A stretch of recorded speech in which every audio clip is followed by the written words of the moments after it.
Yo, what's up YouTube? Brennan Wolf here. I'm back with another matchup guide. A highly requested one. We're going to be playing against Jax. So we're going to go over it, and we're going to talk about it. I'm running my normal runes here. Conqueror, Triumph, Alacrity, Last Stand, Bone Plating, and Revitalize. I don't think that Grasp is very good into this lane. I do think that there is an argument that you could go the PTA build just for like quick trades, right? And then Conquerors for like all-ins and longer trades. But I do think that PTA would be fine if you wanted to use it in this lane as well. I just prefer to use Conquer. So let's get right into the lane. So Jax is running lethal tempo, which we're seeing a lot of lately. So obviously it's a little bit scary, especially the early cheese with the lethal tempo, and that's what a lot of Jaxes are doing.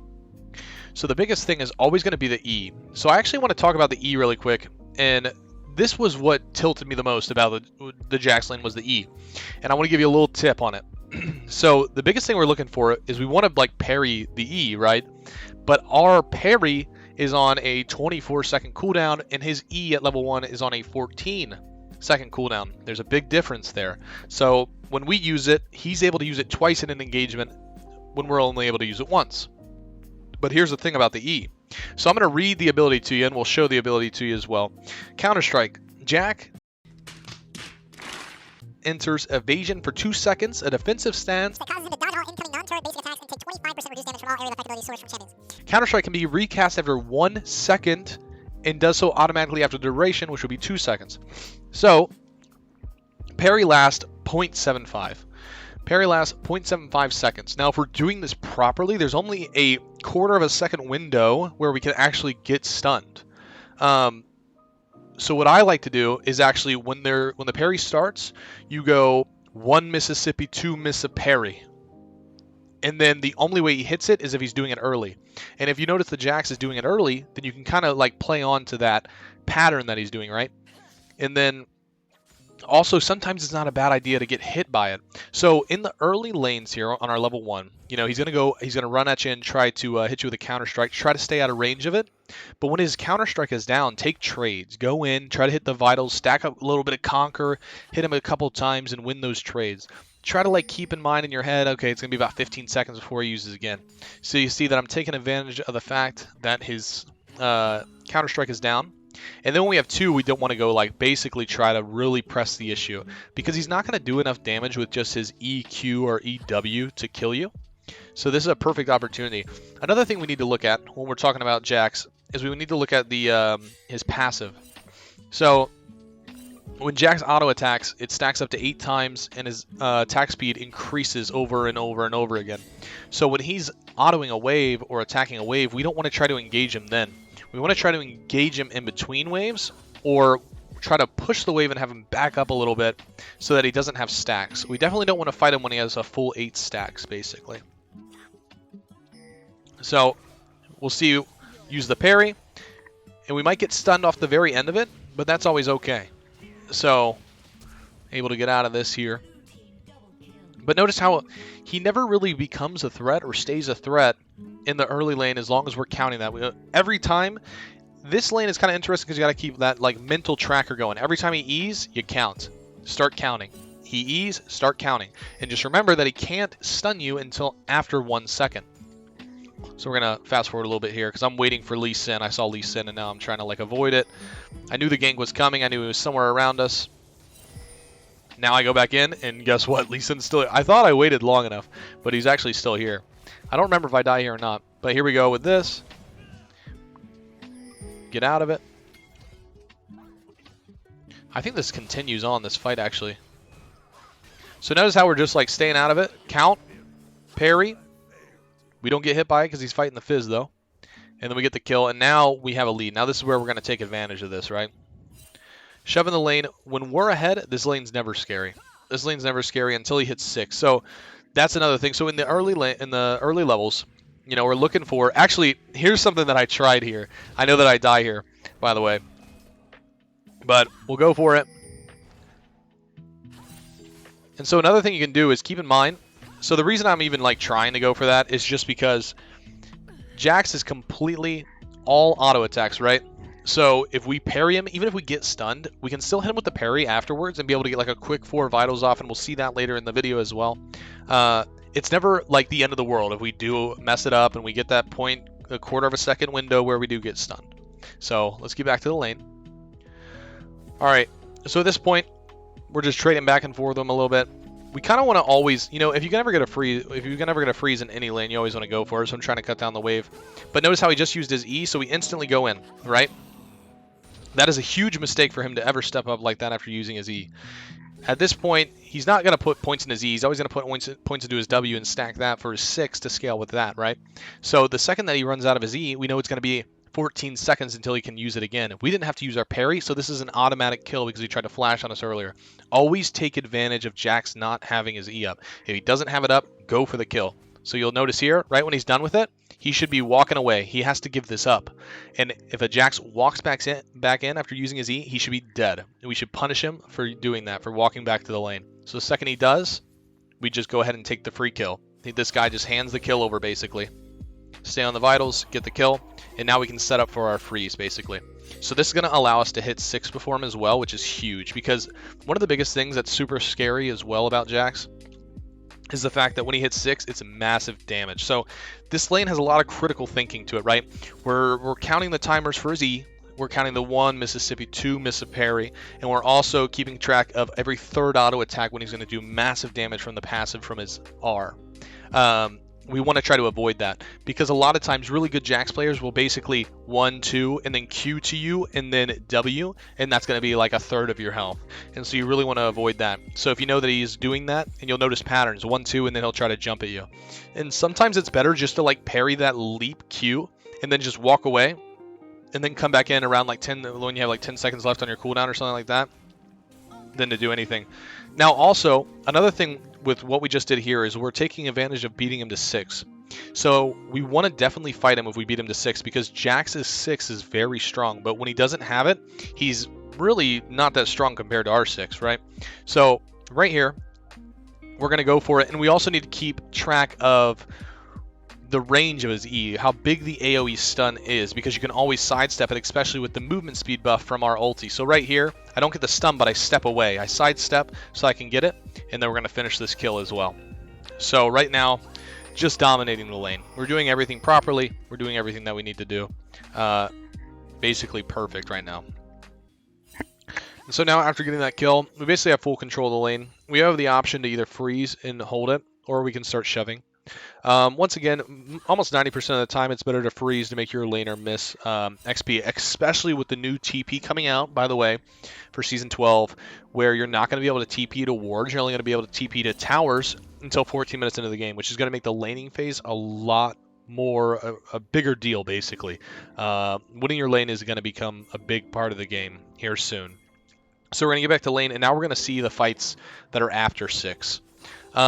In this lane also, you'll notice that I didn't like try to rush tabbies or anything, because a lot of his damage actually comes from his passive when he hits level 6. That's going to be most of his damage, and that's actually a lot of magic damage. Even though he auto attacks a lot, I always think it's better to match Jax with damage. I think that it's always better to try to get the stride breaker first so that we can slow him and get away from him, because sometimes we're just going to miss the parry and he's going to be doing a lot of damage because he's fully stacked, and we're going to have to use our ulti to run away from him and use our stride breaker to slow him to help us to stay out of the Q range so he can't leap onto us as well. So now we're going to see this 6, but we're going to play it the same way, basically. We took the whip, which is going to help us proc our vitals when we don't have a lot of attack speed right now, but we want him to engage on us. We don't really want to be the one to queue in and then have to wait 3 or 4 seconds to be able to queue backwards again. So really we want him to be the one to leap on us, and that's where we're going to look for the all-ins. At this point, there is no reason why we shouldn't just like absolutely dominate the game and dominate the lane. The laning phase is not as bad as I thought it was in the past. It's all about just counting, critically thinking about his auto attacks, making sure we're keeping track of his E and his E cooldown so we know when he's going in, and then also watching his passive stacks. Those are the 3 big things that you need to be looking for when you're playing against Jax, and that's going to help you definitely win the early game against him. Yeah, and then at this point he's kind of given up on the lane. There's not much more to talk about on it, because this is basically the entirety of the early game, is just looking out for those big three things, right? So, once again, to recap, the big three things we're looking for is when he E's, we're looking for the 1 Mississippi 2 miss a parry, so that we're pairing around the minute or the second 1.25 seconds, 1.4 seconds mark, so that we can almost guarantee a stun or guarantee that he has to walk away from us so that he doesn't stun us. And then once again, if you get stunned, it's not the end of the world. If you get stunned, make sure that you're able to hit him with the parry and then make a decision on basically if you're going to go for the kill on him or if you're just going to back away using the parry for the slow. Second thing, count the autos. 1, 2, and then he's going to use that huge, massive passive damage from the R. And then the third thing is to always watch his passive stacks. So his Relentless Assault. Every stack is about 7% extra, 7% extra attack speed. And when he has all 8, I mean, that's a full like 30%. So it's just way too much for us to handle.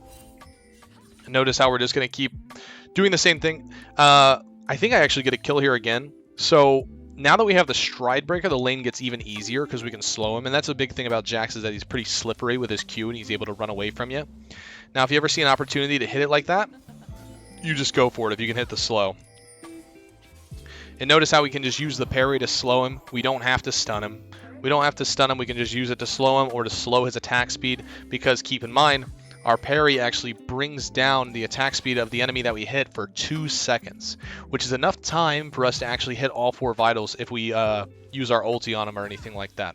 So that should help you out with the early game and help you to be successful. Let's move into the mid-late game and look at what we should be doing there as well. So in the mid to late game, we're actually looking to take advantage. This is kind of similar to the Camille lane, where you can kind of go and it's almost like going fishing. Like you're running back and forth and you're just looking for vitals that you can hit and then get away. Because if we can hit a vital that's on the front of him or on the top side or the bottom side and then run away, there's a chance that he might actually full on commit. Because when he queues into you, he doesn't have a way out after that. And then we can make a decision if we want to all in and go for the kill using our Stride Breaker and our parry for slows. So we're looking to just kind of like play with him under the tower, under the 2-tier, and even under his base tower, because at this point we should be winning this lane. We should be winning the lane, and we should have him on the ropes a little bit. Also want to be keeping vision in their jungle so that we're not getting ganked, because Jax can be very scary once he gets back into the game. Let's say you give him a shutdown or something like that, it's not going to be good. So here we're kind of just looking for any vitals. I know that I'm getting ganked here. But right when he queues in, that's when we kind of want to just like press the issue. See if he wants to go for it or not. Because when he queues in, and if we ulti him, then he doesn't have a choice, right? We're going to have the extra move speed from ultiing him. We're going to be able to get stunned if we miss the parry, and then use our parry on him to actually hit a vital with, and then also slow his attack speed for 2 seconds to allow us to hit the rest of the vitals. And at this point in the game, we have Stride Breaker. We have a lot of damage. It's going to be a lot easier to kill him than you think. It's just a scary champion to play against when he's ahead. But even then, the same rules apply, except we're taking the escape route instead of actually all-inning and committing to the fight. So here we are again, and we're going to try to like fish for some vitals here. I think that I actually get a little bit greedy on this play, if I remember right. So we got the slow on him so that he can't reach us with that. Try to slide parry at the stun. We didn't hit it, but we went for it.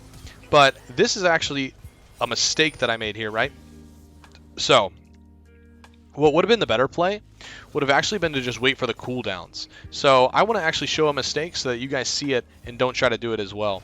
So I was actually already taking turret damage, and I didn't realize it at the beginning of the fight here. And that was the mistake. So I didn't reset. Now, the trade was good, right? So what I was talking about earlier, how you want to like hit the vitals under the tower and then walk away. Look how much damage we're doing just from that. Now, we've already taken a quarter of his HP, right? But I'm going back in, going for that, taking tower damage again, but I forgot to reset it. So it would have been a good play if I walked away, but instead I decided to all in because I thought that I wasn't taking tower damage, but I was. So doing the initial part of that trade was great, right? But then all-inning him after not getting a secondary trade or something like that, that was the bad part, and that's what we want to avoid to make sure that we don't throw our lead away or anything like that. And we're just looking for the same thing here, seeing if we can actually get a kill. We're pressing the issue here. We know that we can kill him under the tower if we play it properly, looking for trades on the vitals, and then backing up. So now this is how we should actually have done it, right? So we're not taking damage. we're hitting the vitals, walking out of tower range, waiting for the E to go away, and now he's completely defenseless and has to run away. But we just keep messing with him, basically. His counter strike is down, and we're able to finish the kill. So it's just a lot of kiting with him under the tower, and then going for it when his E cooldown, or his E's on cooldown, and that's how we're going to be able to basically out-push him on the side lanes and be able to put a lot of pressure on the team in their team in general, because he will not be able to fight you. And even when he's at the same gold level as you, you should still be able to do that, because your ultimate goal is to kind of like queue in, hit the vital, and then have him hard commit to you and jump away from the tower and chase you a little bit. And once you get him at that point, hit him with the stride breaker, slow him, hit him with the parry, slow him, get those fast 4 vitals out and finish the kill. Another moment here, fighting him under the tower. We're going to count, so we did a little early, but notice how we just play off those vitals, and we didn't finish the kill. I think I actually hit the tower there. Now, if I would have used my toggle to toggle champions only, I would have gotten that kill. But I think he comes back in here, and he did the very early one there. So something that I was noticing throughout this lane is that he was using the parry a little bit early. So sometimes you want to look for patterns that the enemy is using. Sometimes Rivens do it a lot, Jaxes do it a lot. Sometimes they'll end their E early, or Rivens will always EW together, or maybe EQ together. It just depends on the pattern. So I've started to notice that this guy was using it really early. So instead of counting it out, I kind of just used it after the first second, as if he was spamming it. And so here for team fights as well, we're going to get to see a team fight with Jax. Now keep in mind, you're always able to use Jax's E and do the same countdown that we've been doing, but use that to stun an opponent as well. So here's a good opportunity for us to be able to get into a gap here. He used his E, and now I want to go ahead and go in once he's used the E, finish off him, and then focus on the rest of the team. So this doesn't really have too much to do with the lane, but, you know, this has to do a little bit with just macro in general. We got the 2 kills there, and we know that we have a freebie here to be able to push this wave. So we're going to go ahead and end the game. And that's how you play against Jax for the early, mid, and late game. I hope these tips help you guys out. I've been trying to shorten these guides up a little bit so that I can get more useful information. I tried to actually write some stuff down for this one and mainly focus on those 3 tips that I told you guys earlier. Hopefully this helps you out with the lane against Jax, and Season 12's coming up, so I wish you all the best of luck on your climb in Season 12. I appreciate you guys watching the video, and I'll see you next time. Thank you guys for being here.